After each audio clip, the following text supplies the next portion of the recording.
And that's exactly it, is taking that time to really figure out what you're interested in and then deciding, is this a hobby? Is this worth pursuing as a career? Or was this just a fun 6 months that I've decided I really don't like doing this? And that's an important thing to learn too, is what we like doing versus what we really don't want to do. Knowing our non-negotiables in life is huge. Welcome to episode 19 of the FoodGrads Podcast, the podcast where we explore careers in the food, beverage, and hospitality industries.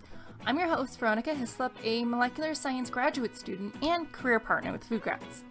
On this week's podcast, I interviewed Michelle Lang, food scientist and soon-to-be graduate of Niagara College's Culinary Innovation and Food Science Product Development Program, not to mention a serial innovator who has run a few of her own businesses. In this episode, Michelle and I caught up with each other and talked about her career journey. We spent some time focused on her experience at Niagara College, both as a student and teaching assistant during the pandemic. How being a TA is a really rewarding experience, how COVID has really changed the understandings of food safety, where we talk about the Swiss cheese model, which is a pretty cool model, Michelle's past projects, and her hobby farm. Overall, I really enjoyed speaking with Michelle. She just has this rich sense of wisdom about life, and you might not be able to tell, but I was speechless at quite a few points in this conversation because so much of what she said really rang true to me, and I didn't quite know how to respond because she said it so perfectly. Anyways, keep an eye out for Michelle because I can't wait to see where her projects are going and where they're going to take her. I hope you enjoyed this conversation as much as I did, so let's get into it.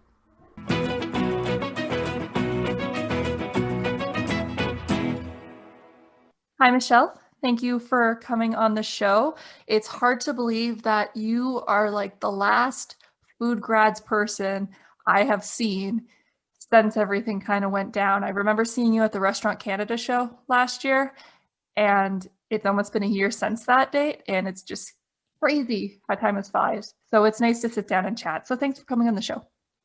Thanks for having me, and it's really nice to get to chat with you too. It, like you said, it's hard to believe it's been a year since, I'll say, our normal lives, that in the last year we've all had to learn to pivot and change and use that innovator hat a little more often these days to keep things moving forward. But it sounds like we both had some interesting things happen in the last year. Yeah, it's been a crazy year, and I know that you've been navigating all of this as you've been going to Niagara College, and I want to know more about your story and your journey and how you got into, or even why you chose to go to Niagara College for the Culinary Innovation Program. So could you just tell us more about this journey and how has it been since COVID? To get started with my story, I've always been a bit of a food innovator. I remember being a kid running my own businesses, picking fruit and pulling weeds for all of the local neighbors who needed an extra set of hands. And from that, kind of spread into a little bit of an entrepreneurial journey pre-college. And then one day when I was working at a full-time job cutting fruit in the back of a produce department, I realized this wasn't what was going to make me happy, and I needed to go find the thing that would. So that began my search, and pretty quickly I found Niagara College's program, and it fell very much in line with the multifaceted entrepreneurial approach that I take to my life on a fairly regular basis. So all the stars kind of lined up, and I felt like it was going to be a really good place to get to learn and grow. And the last 3 years have told me that that was the best decision I ever could have made. Getting to learn under the professors that we have and the mentorship that's available at Niagara College has been absolutely amazing. So one of the things that you talked about is the entrepreneurial spirit, and it's, to me, to associate schooling with being able to learn about that, it almost sounds like two separate things. So I'm curious about how Niagara College weaves that into the curriculum or supports you with that. Well, being an innovator, we're very lucky in the sense that we get to learn or how all of these programs work within a business model. And I was able to reach out to Dr. Prue and let her know what some of my bigger picture goals were. And a lot of them were in line with how we would be doing our program anyway. I just happened to be thinking about it a little bit outside of the box, which again falls very much into that innovator title that we carry so proudly. Okay. So at my time at Niagara in first year, I developed a frozen dessert product that was unlike anything that was on the market. And when I presented it to Dr. Prue as my class project in first year, she encouraged me to run with it.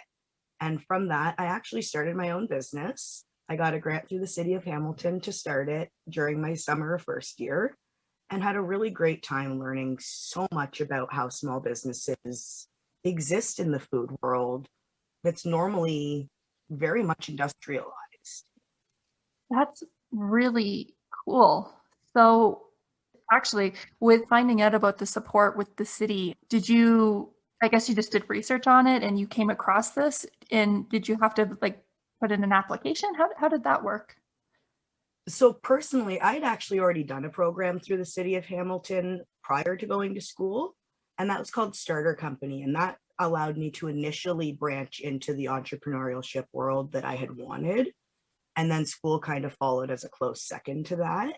So I knew that these programs existed before going to school. So when I approached them again for a second grant towards a food-based venture, I was really lucky in already knowing some of the key members on the teams. So I was able to put my business plan together. And when I went in with my pitch, I was able to be very confident with what I knew and was able to take it from there. Wow. Despite everything I do with loving food and all that, for some reason, starting my own business has just never been something that, so to even think about starting a business, how would someone, or how did you go about, I mean, obviously you did go through the process. How did you even start to make a business plan as an individual who doesn't, have a processing kitchen, let's just say, to start a business like this?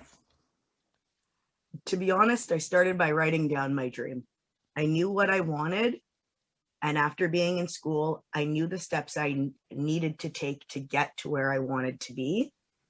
So once I knew what I wanted and how to go about doing it, it really was just a matter of pulling on my boots, lacing them up, and going to talk to people, going to put myself out there and explain what I wanted and to see who was interested in listening and to develop those key relationships prior to ever trying to start my entrepreneurial business itself. Finding those key team members that I knew would support me long term was the goal that I knew I needed to achieve. So it really sounds that this experience really has been building and helping you even now with your future intentions. And I'd be curious, is your dream similar to what it was then, or has it evolved since then? There's definitely been some evolution. For a long time, I was concerned about building my own facility for me to get to execute my hopes and dreams in. And in watching what's gone on in the industry, especially with COVID, and the fact that a lot of the traditional food pathways have now been altered. We now have more chefs looking for work than ever before. And I've come to realize that maybe my path isn't building the food. Maybe my path is building the people and helping them get to where they want to be in their journeys. That already sounds quite admirable, if that's the evolution. At the end of the day, I knew if I was going to have to build myself a $500,000 facility to execute my dreams, that there was a lot of room for other people to get to do theirs as well. And that doing this alone isn't going to work. We've proven in the last year that trying to do something isolated makes things way harder on every aspect. So looking at a lot of the blue ocean strategies that we've been taught over the years, I see a really great opportunity to bring all of those talented people together and offer them the bits and pieces that they may need in their journey that I can offer them. There's no point in me reinventing the wheel. I'd rather just help fill in their spots. I think that It's a great thought process as well, in the sense that, more than ever, people have the accessibility to start their own businesses and start with the idea. But if you're someone who's maybe a game changer, that you've worked as a chef your whole life, and then maybe transitioning over to the manufacturing side, starting your own business, you're right. Like, that is a big undertaking for one person to do. With food, it's not just simply, you can start a restaurant and you go through the channels, the food safety aspect from food inspectors and that, but starting your own business, there's just so many other aspects that you really do need a team, because building any food product requires a team. So to hear that your next step, or like you're considering being that person to help them along, I think that's such a interesting idea, and I like it. I'm glad to hear that you like it. I mean, I see so many different opportunities with it. If I'm able to come up with this sort of facility, I see there being a lot of job opportunities for those master degree students who aren't quite ready to launch their own, but have so much valuable information that they can share and build their own goals while they're helping to build other people's, and utilize a lot of that key knowledge that unfortunately gets overlooked a lot of the time. Yes. I mean, I can attest from someone who's in a master's degree program about the knowledge is so academic in nature that sometimes you can lose sight about that application. So you like to say you're book smart, but having that industry thing, that is one of the losses that you take by pursuing post-secondary from like a graduate school level. So having a team that you could go to, and they bring you back to earth and see where you can apply what you've learned, that again is something that I think would be of real interest for a lot of students, because especially now I'm curious what the job market will look like after this, at least in this space. As a parent with 3 young kids and a 4th one in his 20s, it is scary to think, what's the job market going to be next year? Are we all going to pivot to COVID only to have to pivot back? Or are we just going to say, this is the new normal? We've spent too much time and energy and investments into making a COVID reality safe. Are we going to go back, or are we just going to keep trekking forward on the path that we're on? With this, irregardless of what happens, I do think that there's definitely going to be this more spotlight on food safety in itself. And I think that's a great thing. I think there should be more focus and stringency put onto these places, and maybe highlighting and promoting. There's a lot of these types of careers out there that the industry needs more of. There's a lot of spaces that need to be filled in these fields. So I think maybe putting this light, it might be a great thing in one way. You're not wrong on that. I, at the beginning of COVID, had the opportunity through my co-op position, actually through Niagara College. I went in and was quality assurance in a meat production facility within weeks of the pandemic being announced. And the tone that I've seen in the facility after the COVID announcement versus what I've seen pre-COVID, there was a lot less arguing. And I don't mean to say that negatively, but oftentimes the science gets lost. And after COVID, a lot more people were able to understand why the rules were the rules. And as much as they may not have liked the rules, they respected them a lot more. And something like that is what I like to hear, because with not the pre, but I do understand, because when working with others, a lot of the things with food safety, you don't see it. If you sanitize a surface, unless it had like dirt that was like buildup, you can't see the difference between the two. So seeing with a lot of quality things, it's avoiding something rather than responding. With the virus, I think people really understanding, like with asymptomatic carriers or being a carrier, you might not see what you could do, but that doesn't mean you shouldn't put those steps in place. So. Exactly. It made explaining hurdle technology so much easier. And I often refer to it as my Swiss cheese model, because it was a very tangible way to have people understand why, although something may have holes in the technology, when you stack them all together, you get a pretty good barrier. I saw that graphic with the Swiss cheese model. Would you be able to just, for those who might not know, could you just maybe verbally explain a little bit more what that model entails? So the way I like to refer to it is, people, if you were to take a block of Swiss cheese and slice it into standard slices that you would put on your sandwich, for instance, and you hold one up, you can see they've all got little holes from the process of making Swiss cheese. If you turn each piece just a little bit in the stack, so none of the bubbles line up, while there may be a hole in each piece, the piece behind it blocks the sight. So now you don't have a hole. When you look at it as a whole, like as a major component of cheese, you're no longer able to see through the holes. The cheese slices are now acting as barriers, keeping a problem from spreading. I think it's a great model. I think that that's something, again, with food safety and even just the science community in general, that there needs to be more visual aspects, understandings, and something as simple as that really just, even though I knew, it just drove the point home even more for me. So I would love, that would be something I'd be more excited to see, is more models for food science and really like bringing it to the public and just making it more engaging. I think that would be an interesting thing to explore as well. I mean, I've got children, so having to explain all of this COVID reality to small children, I had to find a simple way of explaining it that had a very pronounced visual associated with it that even my 4-year-old could grasp.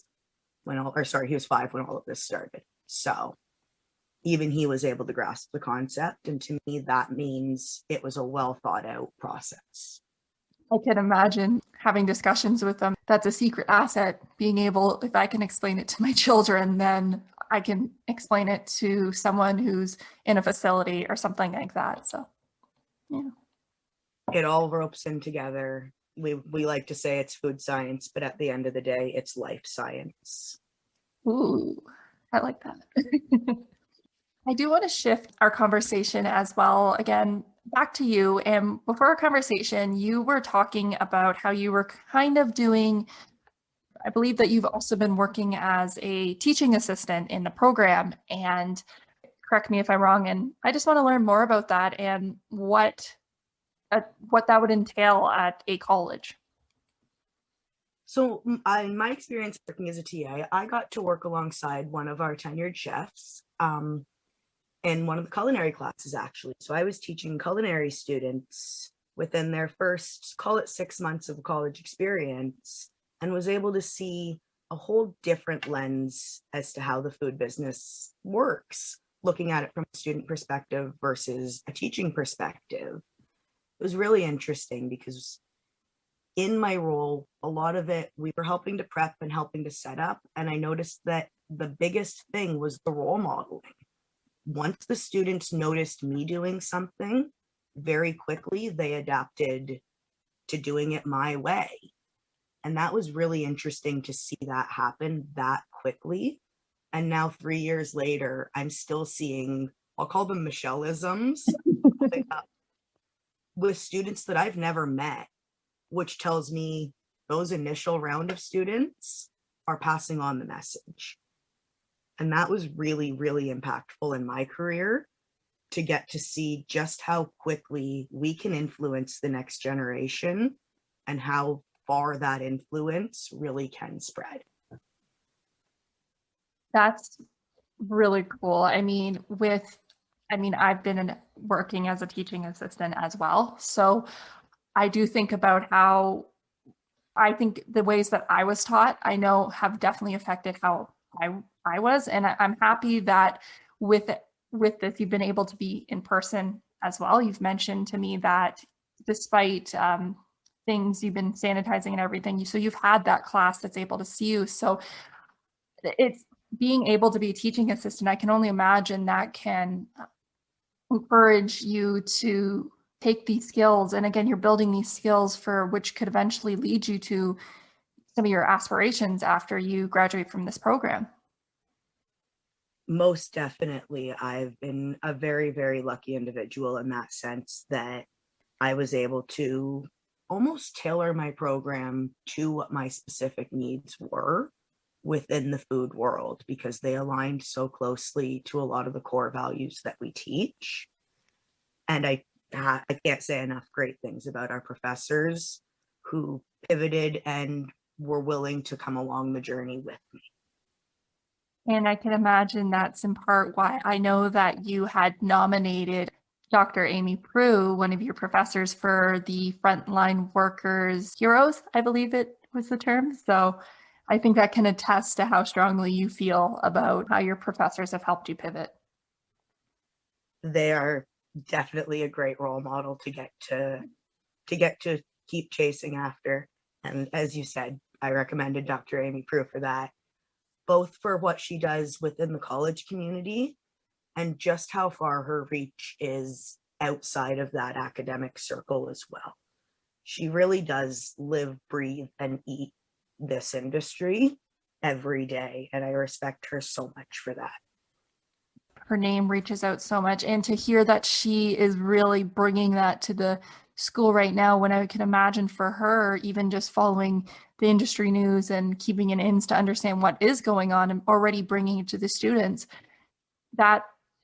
it's such a fortunate situation, because a lot of students are at home, frankly, and they're getting the virtual online situation, which to hear that Niagara College has still been incorporating the outside world into the program. So it's not like you're graduating and not knowing what the heck's happening outside, in a sense. It's not staying with that traditional, this is the same thing we're teaching as before, as it is after.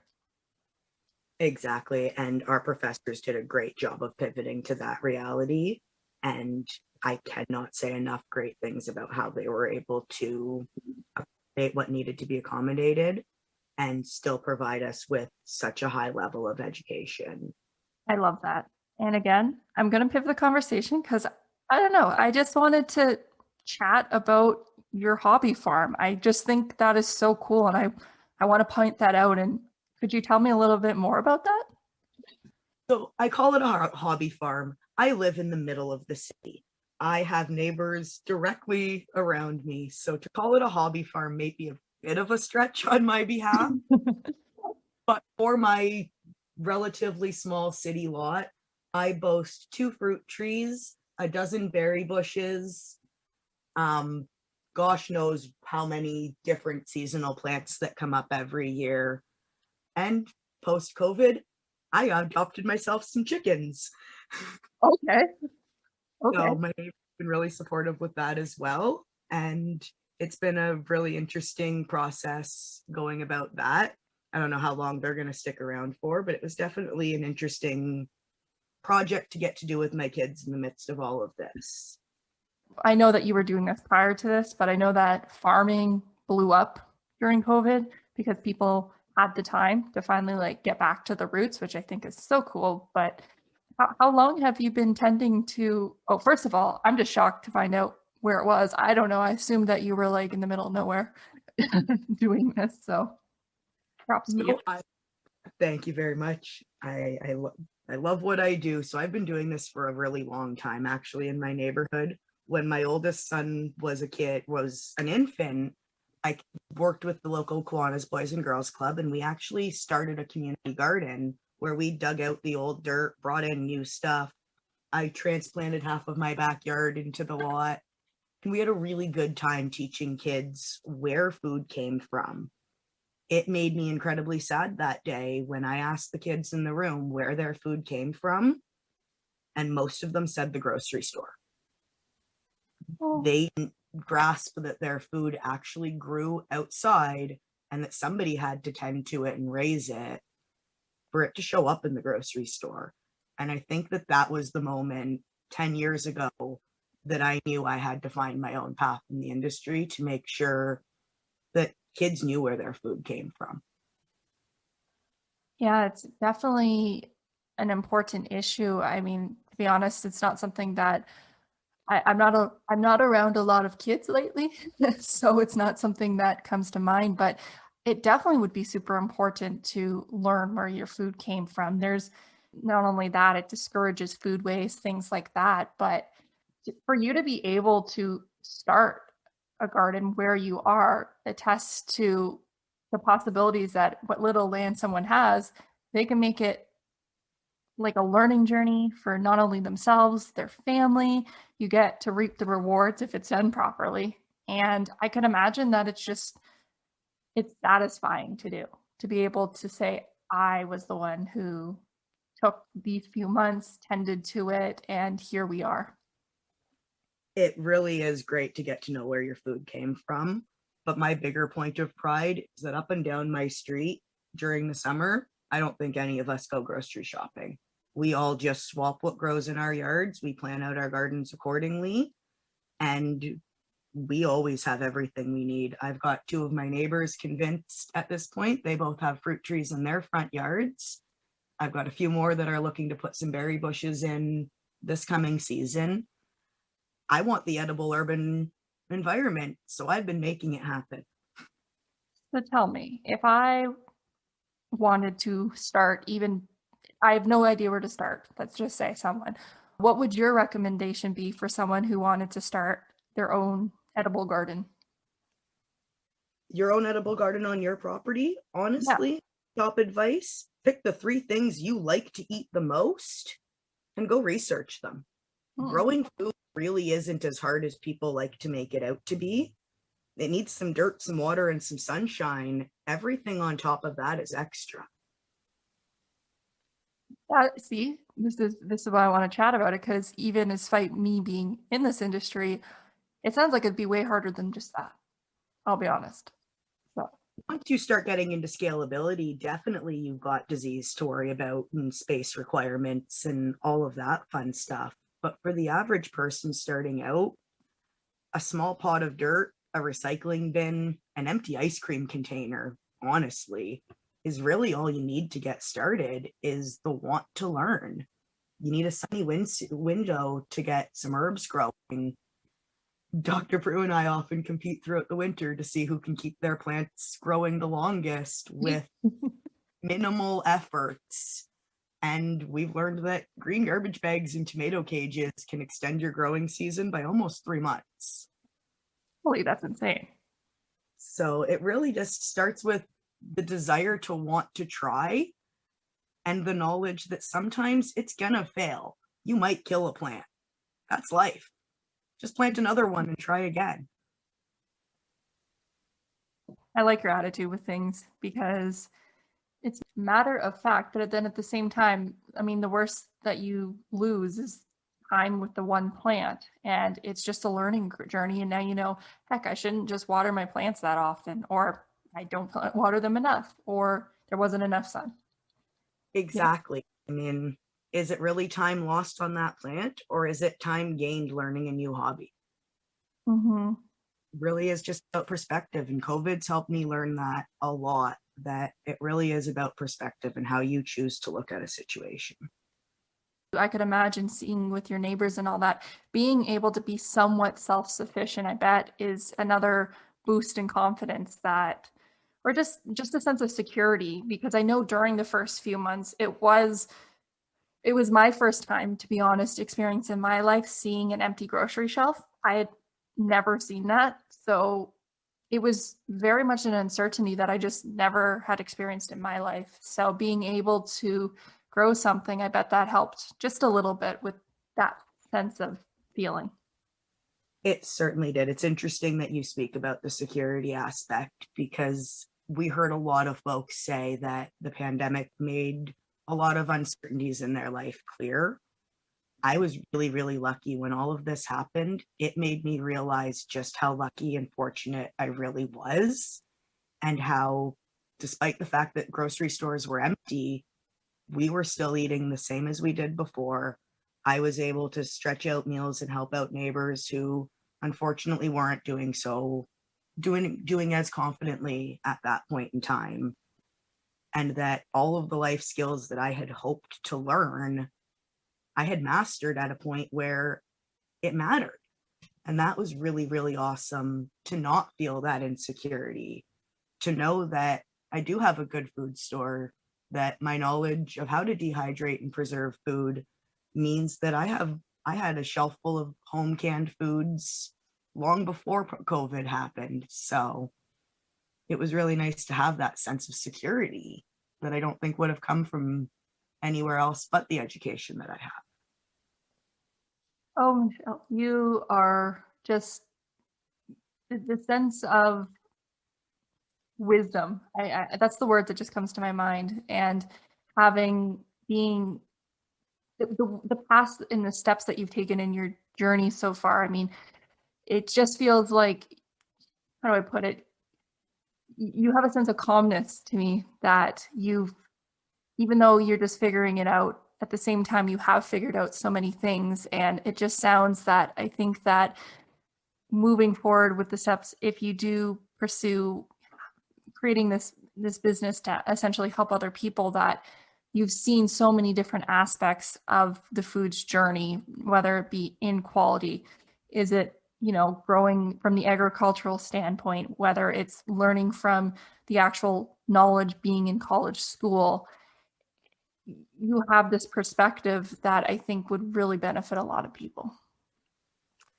Well, thank you for that. I really appreciate that. And I do hope that I can reach out and help a lot of the industry. I know not everybody has the same experiences in life that I do, and I'm really grateful for the opportunities I've had.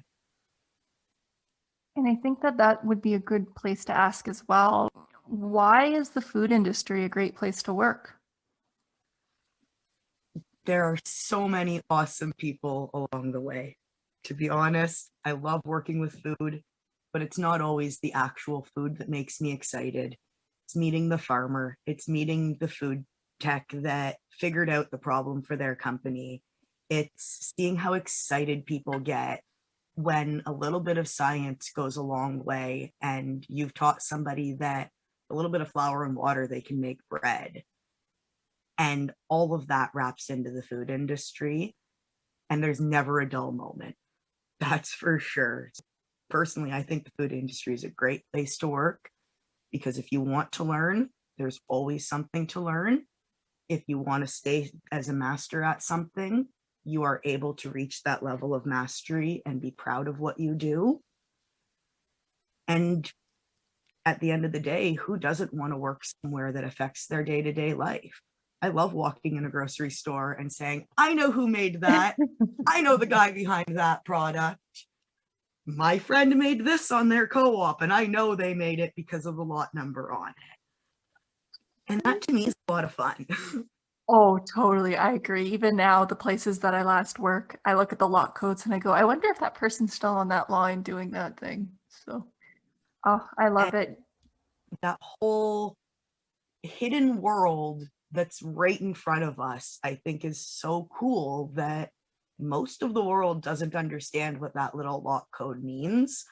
But once you're in the know, you know who made it, when it was made, where it was made, all by 8 to 10 numbers in most cases.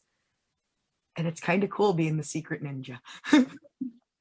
Totally. And that touches on another thing with food, is because there's such a good network of people, because every single person has to eat. So every single person has some kind of perspective at food. And I feel like it's something that you can talk to anyone about, whether it's just hearing about someone's, maybe it's their diet, and like maybe they can teach you a little bit more about this food item, or just even a person who's been making home cooked meals for forever using this one ingredient, and they know how to, cook it up in so many different ways that there's always a person that you can talk to and learn and grow, no matter where they are, even if they're not even in the food industry. It's just something so tangible that I love about it. You're absolutely right. I would go on to add that food is its own language. At the college, we have a lot of international students who English is their second language.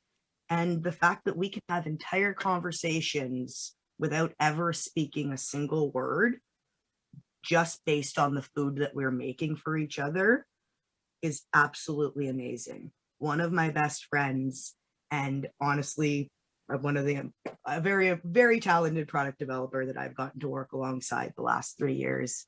speaks Vietnamese. And for the first year, we worked opposite each other, but we didn't always understand what each other was saying. And now 3 years later, we're the best team in the world. We don't have to talk to know what each other is saying. And that bond that comes over food is absolutely amazing. I love that. I never thought of it as a language, but it really is. I mean, you can show how much you care for someone just by giving food, and it's being able to have that experience with you as well with your partner. I think that's, you can attest to truly how much of it is a language. It really is. I mean, it's honestly probably one of my favorite things that I've gotten to do in college is get to watch everybody else develop. And honestly, watching my colleague last term, we struggled with COVID. I was in a different city with an hour commute to and from college, and she just picked everything up and ran with it. And I was so proud to see her come from student in year one to one of the best pitches I've ever seen. And she nailed it. She did so well. We were all so incredibly proud of her. I love that. I love that. And it makes me think about, seeing the growth with other people that, and I've really been loving what I've been hearing through this conversation. So I'd like to ask directly if you could give any advice to students thinking about a career in food, or even just advice in general. I'll leave it up to you. What advice would you give? Advice in general would be to learn to stand up for yourself. Far too often as young folk, we're told maybe our ideas are a little too innovative or our opinions are a little too strong, and that we should get some more experience before we think our opinion is worthwhile. And while experience is a huge factor in a lot of things, learning to stand up for yourself and standing up for the experiences you do have is probably the biggest thing I could tell anybody going into food in general. Find the thing you love. Find the thing that makes you passionate, whether that be perfect cuts or harvesting the ingredients or writing the super awesome food safety plans that keep the food and the people safe. Find the thing that lights your fire and run with it, and don't look back. I think that's great advice. Just starting with an interest, it can take you really far. It certainly can. Set yourself a reasonable time frame to explore that interest, but give yourself that time, knowing that you might fail along the way, but that's part of the learning experience, and that you keep trekking until you've reached that time frame that you've allotted for yourself, and then make a decision. I agree, because I think that a lot of people are so caught up in having this set, I don't have a dream, I don't have anything, but I think a lot of times we get also so caught up in what we're doing for our coursework that we lose sight of what we actually enjoy. We don't give that time to breathe and to explore and to figure out if we do like something, because I feel like school really instills the stress that, focus only on school, but then you lose sight of why you even had an interest in it. And I like your advice is to just, put the time aside, whether it be 2 months to grow that plant, see if you enjoyed liking it. And maybe from that interest, that's when I'm going to spark your next step to say, hey, I like that. I want to keep going. Maybe I should figure that out for my next step in my career journey. Or, hey, I just like that as a hobby. This makes me happy. Sometimes that's just good enough as well. And that's exactly it, is taking that time to really figure out what you're interested in, and then deciding, is this a hobby? Is this worth pursuing as a career? Or was this just a fun 6 months that I've decided I really don't like doing this? And that's an important thing to learn too, is what we like doing versus what we really don't want to do. Knowing our non-negotiables in life is huge. Definitely, for sure. And I think that this is a good point to end our conversation, but I do want to just ask before I end it off, where can people connect or find you? I'm available on LinkedIn if anybody would like to reach out to me there at Michelle Wang via Michelle Wang. I'm also okay to share my email address if you're all right with that. Yeah, I can definitely share that here. I can also just add it in the show links if you prefer. Either or. Taking one actually out of Dr. Prue's books, your friendly food scientist at gmail.com. Oh, geez, that's an awesome email. Honestly, I'm kind of surprised that it wasn't already taken, especially with the lead friendly food scientist already on our team. I figured Amy would have had it already. That's why I'm actually a little shocked that it was still available too, because that is a great name. I mean, it's how we refer to ourselves a lot in the industry, is your friendly food scientist. We want to be part of your team. We don't want to be the guys that people think, oh, you're just here for the rules. We want to be your friend, like having fun with food too. Exactly. I think a lot of people, I think pretty much most people go into the industry because they just think food is fun, and it just bridges into this blossoming hot career of so many career choices. And that's just it. You can never be bored in food. If you think you've come to an end of one learning journey, just go pick up something different and see what you can do with that. There is a never-ending stream of things to explore. And that's for sure. And I'm going to end our conversation here. Thank you so much, Michelle, for coming on the show.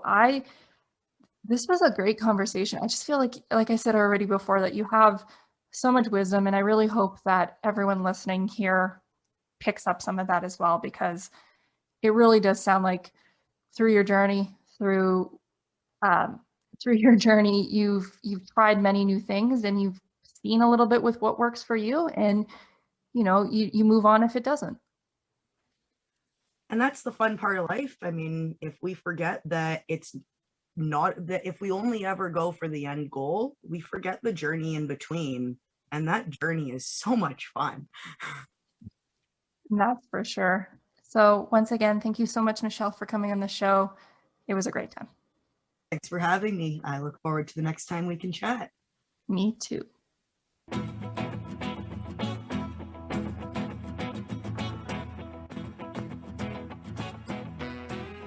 That was episode 19 of the FoodGrads Podcast. All the notes to this podcast can be found on the FoodGrads website by clicking the podcast tab on the homepage.